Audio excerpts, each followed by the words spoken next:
Hi, my name is Dan Pergett, sales consultant with MarineMax in Rogers, Minnesota. Today we're looking at an all-new Sea Ray 21 SPX.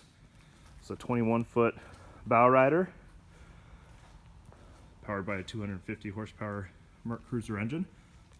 A 4-step ladder here on the back. Nice big swim platform. Coming inside the boat, we have a nice side walkthrough. This boat is outlined with the snap-in sea deck. A nice captain chair. Got storage under this back seat, storage under both the spots there in the walkway. You got a fully insulated cooler underneath there. Another cooler with a stop so it doesn't fly out while you're driving. Bow, nice big spacious bow.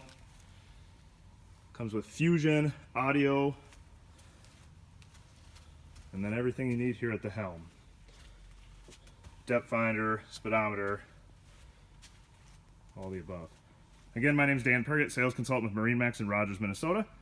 Stop out, check this boat out, and as always, hit the like button and subscribe for more videos.